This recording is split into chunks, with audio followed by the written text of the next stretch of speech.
Okay, so looking at Pluto and its orbit, and when it's closer to the sun for 77 years, it begins to puff up. Mhm. When it moves away, the atmosphere collapses down, puffs up, collapses down, puffs up. Yeah, we could do it with this. So its atmosphere starts like this when it's furthest away from the sun, and we're Mhm. assuming that this is the sun. Yeah. And when it becomes closer to the sun, the atmosphere puffs up, and then when it begins to move down, the atmosphere collapses down, which you would look at as a hot age Mhm. and an ice age. Yeah. Yes? Mhm. And a hot age, ice age. Now, here on the Earth, we're going through some transitions right now. I mean, welcome to the hot age, ladies and gentlemen. And our planet is going to be doing the same thing. So we got a lot of moisture here.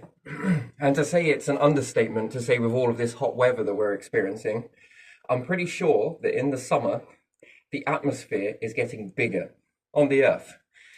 And because it's the type of gases that we've got, which we could say H2O, so we have water, that's got to find somewhere to go in this evaporation process. And I guess we're puffing the atmosphere, especially with finding loads of water deep in the ground, pulling it all up, throwing it into the sea. This skims across the sea, and then this creates the pressure to build up. And as it begins to build and build and build, and then when we go into a winter or at the end of summer, because this stuff has to bind back together again. And as opposed, essentially, it's like it's steaming. I wonder how hot the desert was. Oh, is it interesting times, aren't they? These are very fascinating times. I love the hot moments and the cold ones. I also like these too, but again, and we'll see it begin to puff up. And I'm pretty sure that if NASA have some sort of, what do you call it? Measuring instrument, they should be able to see the atmosphere puff up more so in the summer than it does the winter. Mhm. And if the atmosphere begins to collapse back down and snow and so forth, that's what an ice age is. It's technically a collapsed atmosphere. And the further away it goes, the more compact this atmosphere becomes. I think it's a defense mechanism, to be honest, for the planet. And then if it gets too close to the orbit, if it's smaller and it can't hold on to this stuff, so comet, for example, it because it's frozen and it has a lot of liquid on it, and as it gets closer to the star, it begins to puff up. But there again, I think it's got no magnetic field, which plays a fundamental role in holding on to atmosphere. And also gravity, so we could say that the mass, the size. But as it gets closer to the star, it begins to chemtrail, if you want to call it that. It begins to throw its gases up. This is why I was looking at carbon monoxide and yeah, if we could freeze it, get it to space in a frozen form, and then warm it closer to the star, but put it into a balloon, something that will allow it to expand, but not pressurize it back down again, not bind it together. And then I would add in separate gases into there to make those gases bind in to more hydrogen, maybe, or something else, so that it doesn't bind back together. Because I think that it would bind more easier to hydrogen than it would to, make the strands, if you like, the three strands that hold it Mhm. the molecules together. Wouldn't say that, Mhm. but there you are. So I think if it was flooded with, when it's puffed up, the carbon monoxide, and you flood it with a lot of hydrogen inside the balloon, so it expands further. When it comes to collapsing this back down, I think it will be more readily binding to the hydrogen more easier.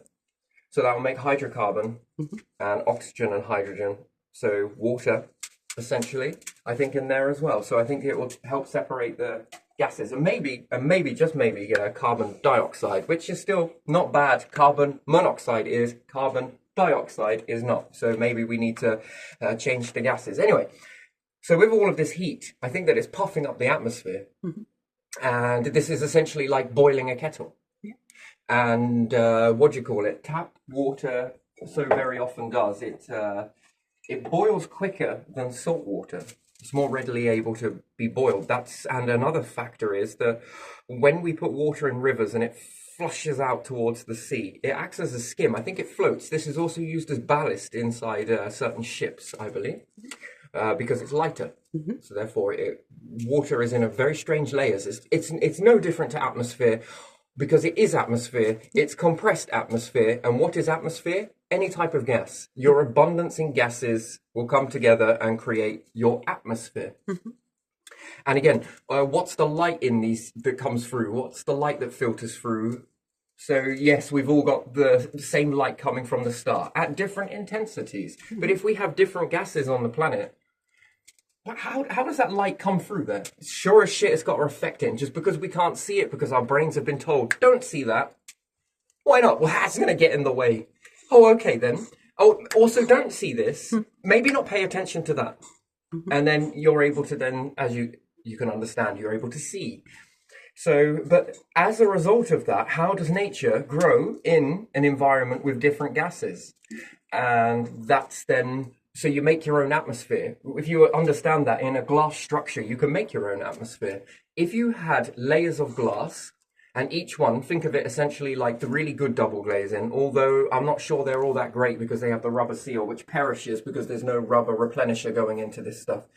Rubber is a fascinating thing, but it needs replenishing an awful lot. That's the thing. And it doesn't do well with extreme heat, and it doesn't do well with extreme cold. It becomes very brittle and it perishes.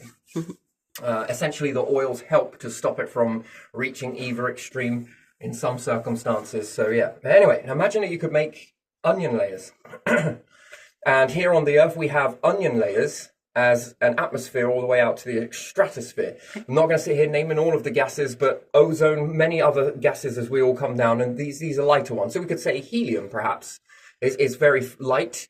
And let go of a helium balloon, where does it go? Wonderful.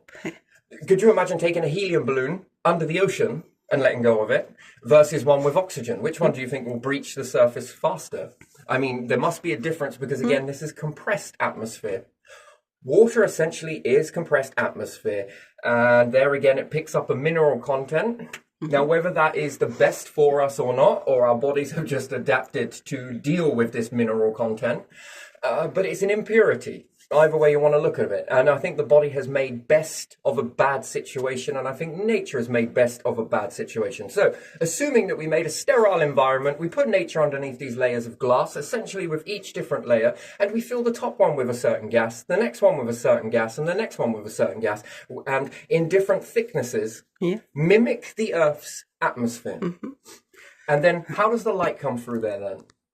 There is no experiment that I am aware of different gases. And I think in certain circumstances, you can slow down light using gases. So an experiment that I don't know where I saw it, but I've seen it somewhere. A laser going through this chamber of gas that slowed down the light. I think it slowed it down. So there is different intensities of slowing down the light. Now, why might that be important? I don't know, depending on whether life forms need light. If you could slow it down, does it affect sunburn? Does it affect this? Is it the rays? Is it that? Is it...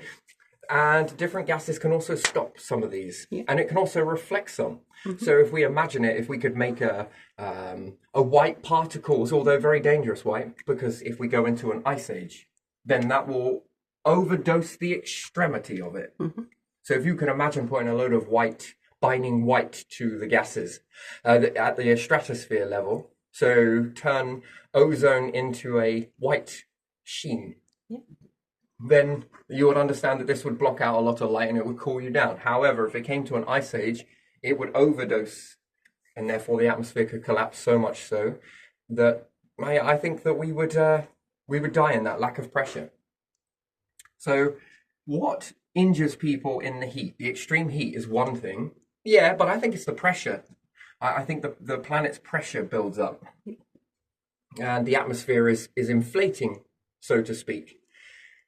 And this can make the ozone gas spread thinner. So you get a smaller percentage of it because it has to stretch. It's a bit like a balloon. If you keep blowing a balloon and you've got it right on the verge, it can barely take any more gas being blown into there. Now that skin on there is essentially like ozone. Now if I let go of it and let out some air and let out a little bit more, that balloon essentially now has a thicker and more abundance of ozone. But if I keep blowing out, and we're on the verge of it popping, but assuming that this balloon couldn't pop, all it would do is it would start to come apart and start making holy cheese. Would you say it more like that? Imagine the balloon still holding its structure and making loads of holy cheese. And then you blow it up a little bit more and those holes are going to get bigger and bigger and bigger. And until you hit into winter, and then all of a sudden it's got to do something. It's going to cool down. It's going to rally, and then it's going to all come back down, and it's going to land as rainfall. So all of the gases at the moment, which I think this runs on to an effect where it's not just the ozone that's stretching thin. It's all the other gases are stretching thin, and there is an abundance of what? H2O. Sure as shit, if it's going into steam and it's separating to a certain state. So where is it before we will start to see a thinning and a thickening of something else? And then what is the impact of that? So that would be a fascinating thing. So if we were to take, let's say if we could blow Earth's atmosphere up to 2 atmospheres, the equivalent of 1 being this, 2 being this. What happens if we could take it to 2 atmospheres? Would carbon monoxide be an issue? It still would be, but it would then be thinner, right? Carbon dioxide, would it be? It would spread and bigger. So it would be thinner in concentration. Exactly. So therefore, would it be as bigger as a problem? But there again, what can your body take as pressure? Do you think people are dying from the heat, or do you think they're dying from the pressure? It's not a one shoe fits all. We often think about this in a weird way. It'll be as soon, if this gets out of hand too much, are we all going to need to be living on a planet with pressure suits? And then would we see less of people dying from the heat? And then what we once thought was the extreme heat, we then start to look at as the pressure, that the body can't take the pressure. And therefore, if you are elderly, am I allowed to say that? Is that politically correct? Am I going to be able to take pressure as opposed to someone who's young? Probably because the younger generation are going to be born into that change. So therefore they have information that you don't. It's basically essentially cloning, but the information is being passed down behind the scenes. That's the thing. We call that evolution. Side of that is evolution, yes? In order for you to survive as a species, what once was can't be now, because your environment has evolved. So the information needs to evolve in order for the next gen. It has a limit to what it can evolve into you. And that's it. Once you start with this, it's very difficult to evolve past that. We often look at depressurization a lot. We look at space, depressurization, if we go out there without a space, we focus on that. But what I don't hear is the opposite side of that spectrum. What is it when we have too much pressure, and what is too much pressure? And is this why we heal quicker in the summer than we do in the winter, especially in extreme heat? You heal quicker. Now, could that be because of the heat, or is it the pressure? And that's strange. And then that has a knock-on effect. Why? Well, because what happens to the pressure in the ocean?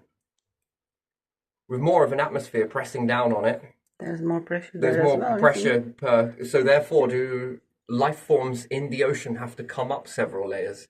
This is why I was fascinated with sea creatures and different stuff like that. Like if we were to put, let's say, wind turbines around the United Kingdom, yes, and also with these wind turbines, solar panels that join to the sides, plus to be able to put perhaps some sort of walk around, extreme and crazy and fundamentally interesting. But if you were to drop some cameras in there as well, depending on where it was, and you could attach these to buoys and whatever else and dip them in further out so it gets deeper. I wonder if in the summer, the life from the depths find it difficult, and the ones that stay as opposed to go up higher, I wonder if these ones begin to diminish faster, and if they do, because they won't go up, and the ones that do go up are the ones that survive, because the pressure, they have to adjust the pressure. At this level, with the atmosphere puffing up, interesting, and we've converted a lot of liquids or solids into gases. Nature has spent a very long time, although it doesn't seem like it, but it has spent a very long time taking a lot of gas. Nature's engineered. It's very engineered. It's taken the atmosphere and it's regulated it. Because it's put it into a solid. Now, that solid is still among us, yes, but it's no longer as in pressurizing with gas. It's removed the gas, put it into a solid. Therefore, it's less likely to have an effect from this separation of gases. So if we go to space and we take a cup of water and we take it out into space, it begins separating. People say boiling. I think it separates. Now we take a piece of tree bark out into space. What does it do? Nothing. Well, shades of grey, but still, what does it do? And now if we put this on the ground, what does it do? You see how it's less likely to separate from one form of this expansion and contraction, which again is the fundamental law of the universe. Expand, compress, expand it, pull it apart, and pull it apart and compress it. So stars compress, so they must start off with a copious amount of gas. If they were to convert all of that gas into iron, and let's say they started with a mass amount of gas, it's huge, right?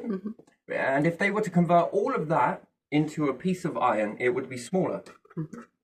But the gas is the one that is capable of being, and once put into a solid, the stars know that once they put that into a solid, well, the space itself has less of an ability to pull that solid apart. So very early on, space knows how to pull apart gas. It understands that one layer of a black hole, we're all surrounded by it. You never get away from it, really. That's why it pulls you apart when you leave the planet. And it wants to really pull you apart. It's your liquids it does the most damage to. If you were solid, it wouldn't do so much of the damage. Not at this layer. Get closer to a black hole, well, that's an onion layer phase 2. Well, okay, now that's getting colder, and now it's pulling you more so. The next onion layer, even more so, even more so, even more so. And perhaps you want to see the core as a giant magnet. It's pulling this stuff towards it. The only way is into the depth.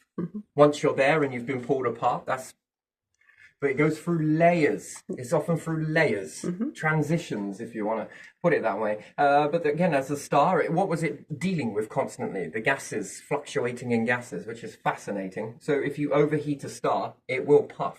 It will puff up. Anyway, so it converts that into a solid, but you need a lot of gas to make a small piece of iron. That's where you start to understand that iron is actually pretty damn rare, if we think about it, because of how small it is. If we were to weigh the universes in gases and try and not weigh it, take what's more, 100 tons of feathers or bricks? Well, they weigh both the same. I know. So why did you just say that? I don't know, because sometimes I run anyway, blah, blah. So if we were to calculate how much volume we would need to store gas, how much would you need for all the universal gases? Add that up. It's a very big number, right? It's a huge container you would need to contain all of this gas. Assuming that you couldn't pressurize it, all we're going to do is loosely wrap this shit up. And we're going to see it as a... Okay, now if you were to turn all of that gas into iron, how much would you have? In visual reference to it. A lot smaller, yes? One would be easier to wrap. What would you want to take with you if you were Merlin doing your little thing whilst packing all your stuff down? You'd start that off as a gas, you'd push it into a solid, and then you'd put it in your bag. It'd be very heavy, sure, but we'll take that. So yeah, atmospheres. This is a fundamental law of the universe. It's just the way it is. So hot ages, pressure. I think it's the pressure that causes life forms to die, especially if you're a big dinosaur, right? Do you reckon you could take that pressure, or do you think it's the depressurization that would have a dinosaur? That's why life evolved to become smaller. Yeah. So Ice Age, fundamentally, and again, likewise with the planet, there are extremities in it. So one particular summer is fucking hot. Like, cook eggs on your fucking fingers, right?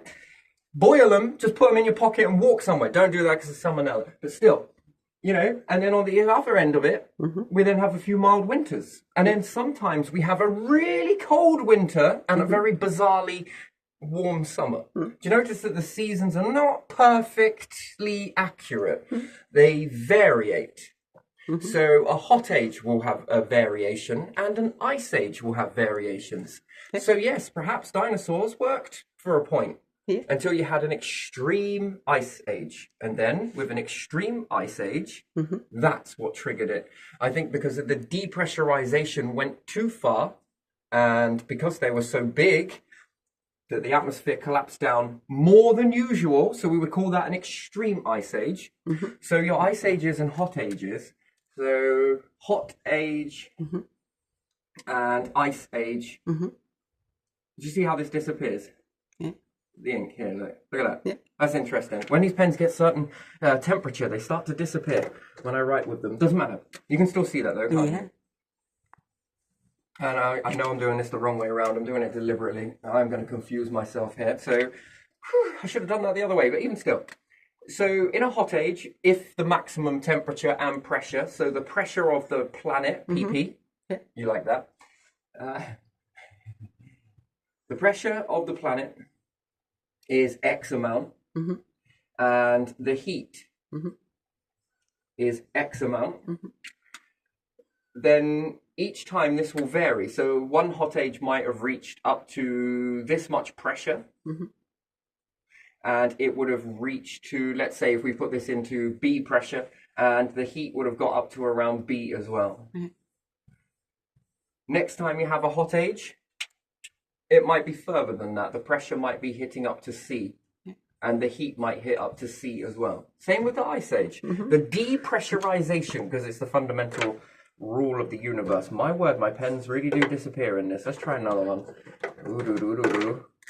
And the depressurization, pressurization. So the pressurization of the planet is going to be, pressure of the planet is going to be in the minus, yes? And also the cooling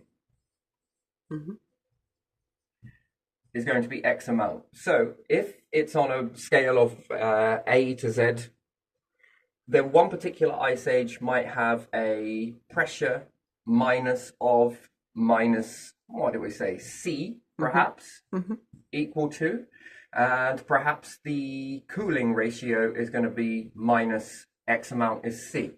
Next time, it might be slightly different. It might be D or E or X. Yes? And each time it is going to be usually different, but it will hold the main theme. What? It was an ice age. What? It was a hot age. Yes. It definitely is indeed. Now, life forms can't cope with it. If you understand dinosaurs and you'll say that the heat, they'd love it. Warm-blooded, right? This would be heaven. And therefore, evolution has to adjust through this. This is the part where life breaks apart, yes, but it often comes back together again, more different than it did before, which then gives you a window into evolution's pattern that it's limited, a bit like a company, really. Just takes more responsibility, though. So the life has to come apart in order to be restructured again. Now it's a bit more smaller. It's trying to find the 50-50. Can't please everyone. That would be like evolution, you better go home. Why? Because to a human understanding, you can't please everyone. It's trying to find the middle ground. And there are bonuses, and there are also cons to this. So pros and cons to it. It's trying to find the middle of these. A bit like death and birth and cloning. It's trying to find the middle ground. Both of these things still happen. Both of these things will still happen, but you live through it. It gets you more and more stronger to a degree. But anyway, if we're looking at dinosaurs and there's an ice age and the atmosphere, it's been hitting around C and D for a while when the dinosaurs are about. And they can cope with that. They can tolerate that. Evolution can bounce with that. And then one particular time, it does something that is a little bit more extreme. It starts hitting to E to X. It's much more colder, reptilian. Not going to hold up very well to that. And also the lack of pressure. Big ass dinosaur, lack of pressure. I'm not sure they would be able to deal with that very well. And hence ocean life might begin to also come out in these sort of ratios. Interesting, isn't it? Very, very interesting.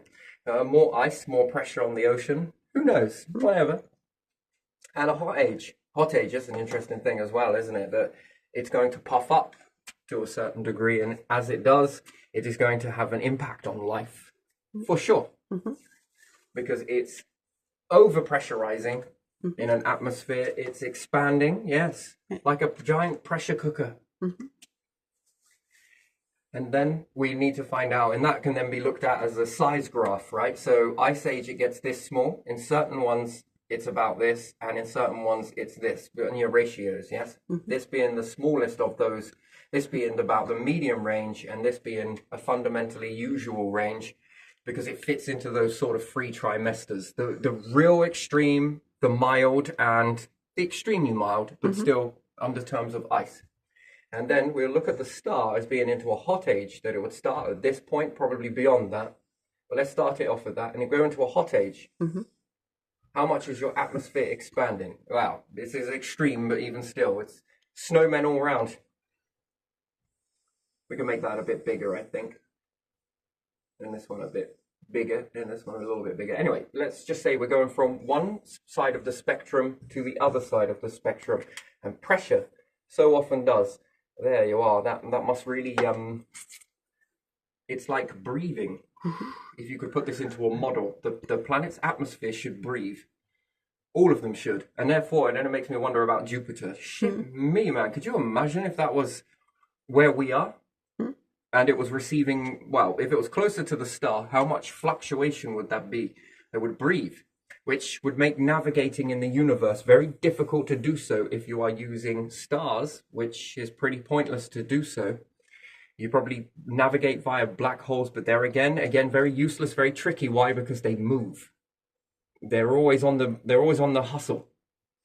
If you use stars, they might not guarantee to be there. If you use planets, well, you need to be able to understand your new compass would be about the inflation of the planet's ego and the contraction of it, and the shrinkage of each planet, and the expansion, the contraction. Now, that makes me ask another question. What happens to sunlight when there is more pressure? Is it more able to get in? Is it blocking it? But there is more for the light to bombard with. So much as the star, light, in order for it to get hot, it jostles around inside, right? It bounces around, and it takes, what, billions of years, they'll say so, yes? Maybe millions. But and the photon is bouncing around, is knocking into others, and then it finds freedom!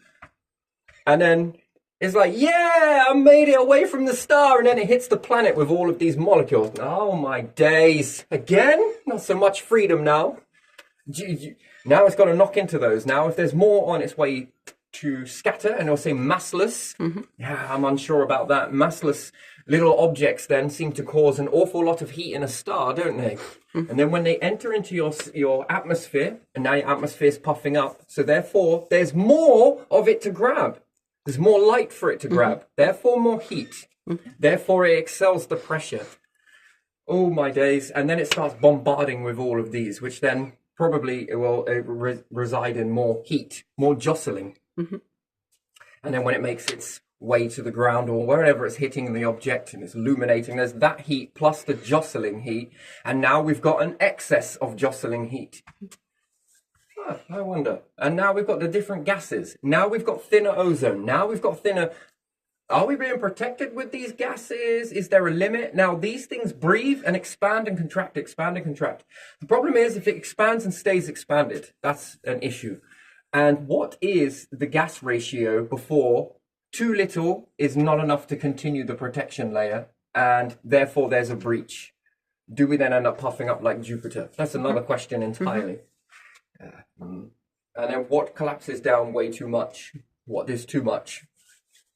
I think expanding is more riskier than contracting. Yeah, definitely do. That's fascinating, isn't it? Do you find this fascinating? Yeah. You ever thought of it this way? No. Well, but yeah, so we're expanding out more so, and now we're grabbing even more of this. And then there's a runaway effect happen.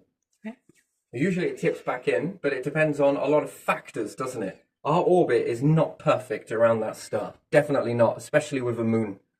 So I wonder where the moon is in relation to this, because if we understand our moon is orbiting, doesn't this pull us slightly? So we get extremes in the summer. So for a particular month, we get hot. And then we're going to slightly cool off for a bit when the moon phase is going to start to shift round towards it's going to start to pull us around this way, maybe. Who knows? But there again, we're in a very weird orbit as it is. So when's the next swing around? Mid-July, August. So I think we're going to see another batch of this. Maybe just towards the end. Which, if this follows a pattern like it has done before, we're going to see mass amounts of flooding. Again, because we've been discharging water. So we've essentially... You ever wonder why the sea's so salty? Do you think it's engineered to be salty? So that it doesn't evaporate terribly readily. And if water is locked into the grounds, then it's a little bit more protected, right? Yeah. And we've taken water from deep in the ground and we've shoved it into the rivers. Yeah. And then we've done something very unusual on the planet, which we are flushing away feces and wee. Yeah. And this is for Dosh. Yeah. A great invention in the beginning. As long as you're in a mid-tropics of, you're closer to an ice age and you're coming out of an ice age, brilliant. But when you are moving into a hot age, that is a recipe for disaster. Using water quickly. You are quickly putting the moving it water away into a place that is not protected by anything. Yeah. So therefore, it's going to begin to... You're losing it. And if it doesn't mix terribly well, if it's been calm seas, not all of the seas are choppy. Only in certain areas are seas choppy.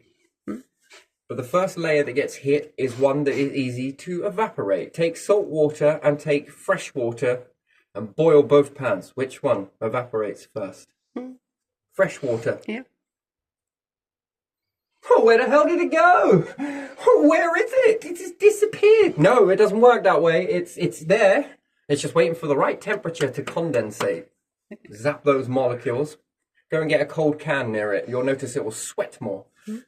Interesting. And then this is going to come back down again. And hopefully, and then what will we do?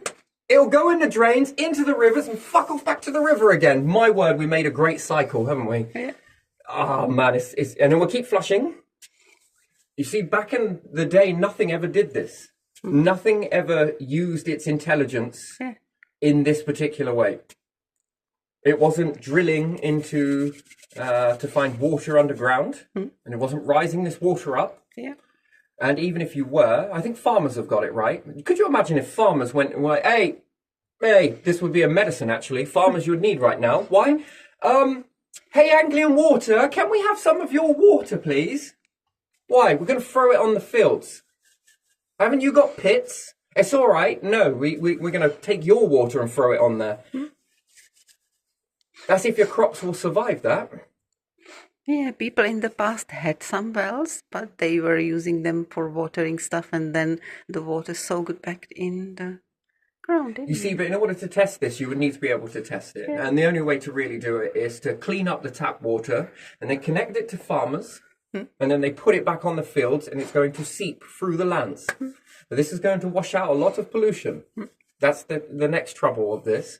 You're going to lock it into the ground.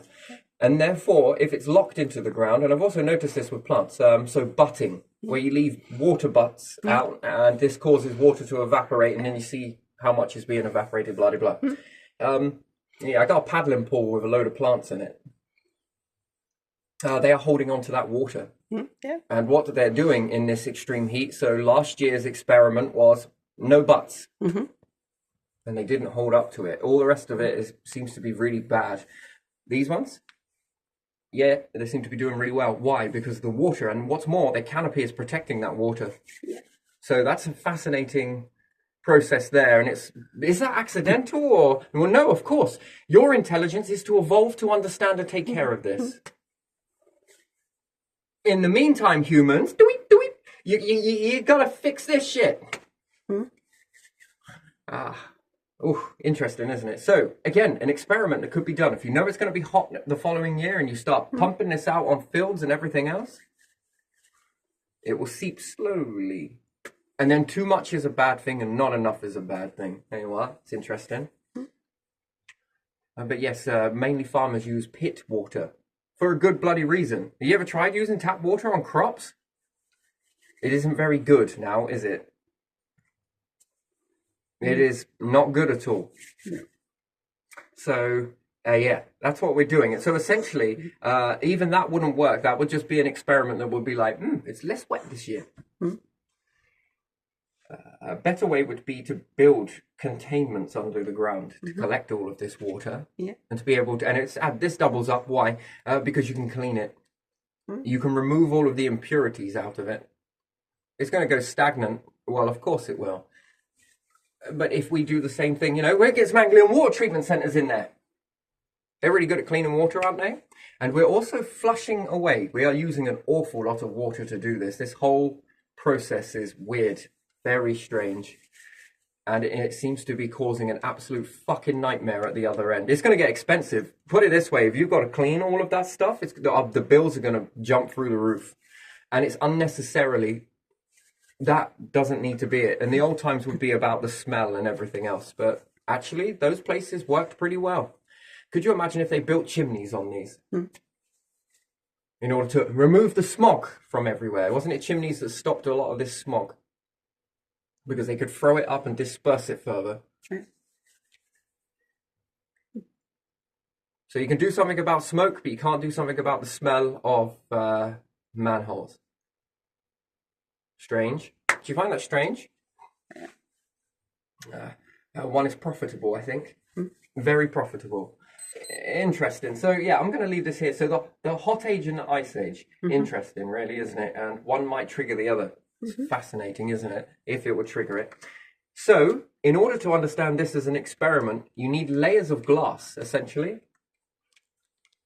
And fill it with different gases and see which one is really doing what. So, if one traps in more light and it gets hotter, and some people will say, yeah, but it's massless. Yes, but if carbon dioxide is responsible for stopping, or carbon monoxide, I think we'll find it is, if we find out that these gases in a chamber, which one are we going to have as the ozone in this experiment?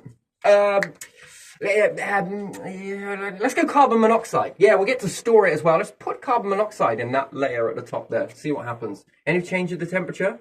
Ooh, there is. All right. What happens if you fill that chamber? Can we test that in the moonlight? Oh, there is heat in the moon. Okay, that's good. We'll remember that. Next one. Oh no, this one stops some heat. This one creates some heat. This one acts more. This one acts as a barrier to push it away.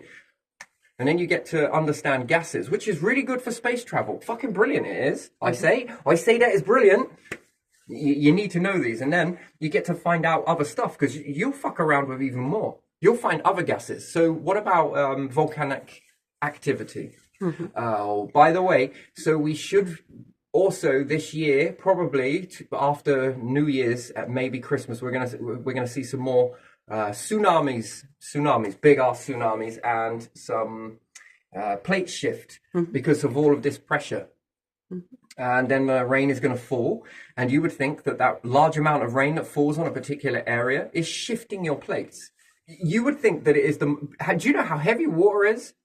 Especially where it's going to a place that hasn't experienced that much water in a long time, and you start putting water there, well, you are moving this bedrock.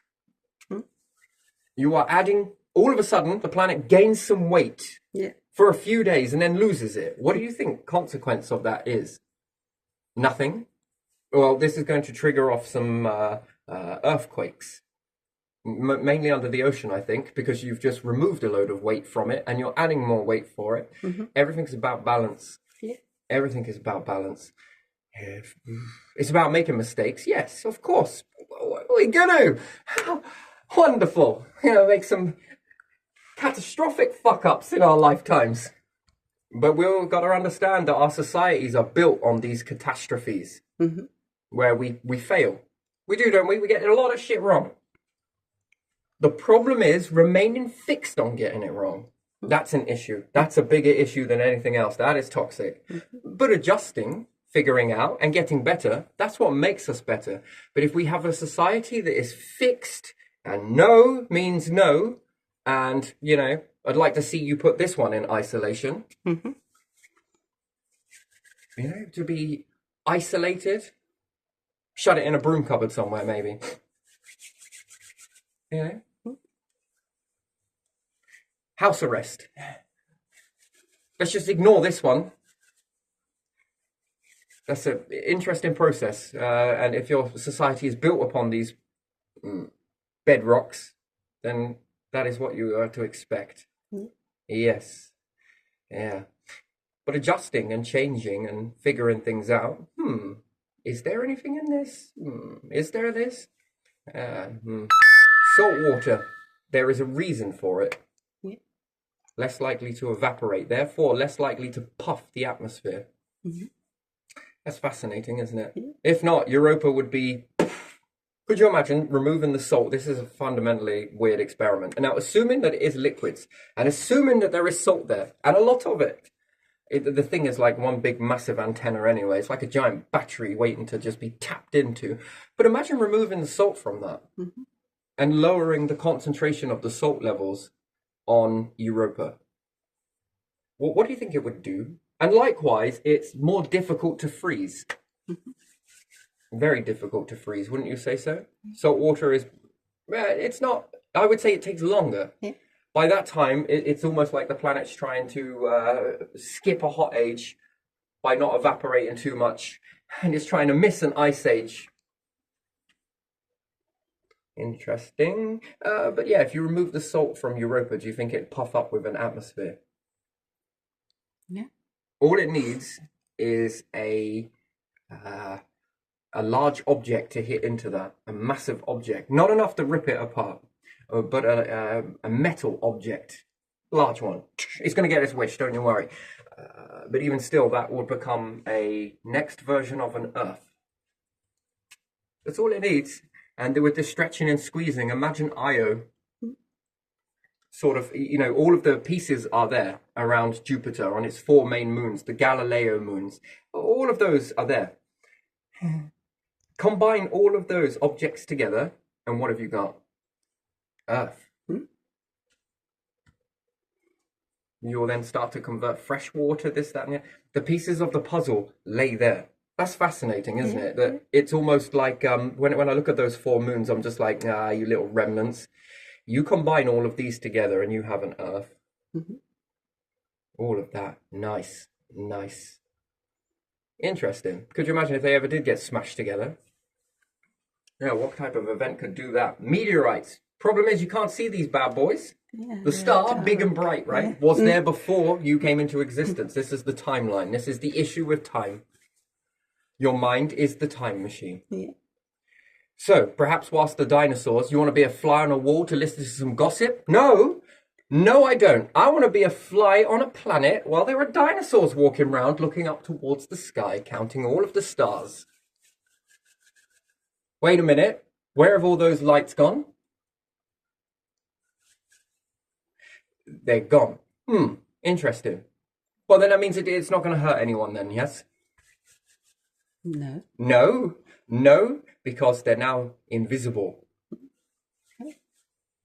So where there was light, and now there isn't, being starlight. Yeah. Wonder what level those stars got up to. What do you reckon their core was made of? Which direction do you think that's going in? Well, it's going in all directions. It's just the way it is. And it ain't prejudice. It don't give a shit. Oh. And in the time since the dinosaurs began to rise up, and you have risen up, you've got a lot of data missing. A lot.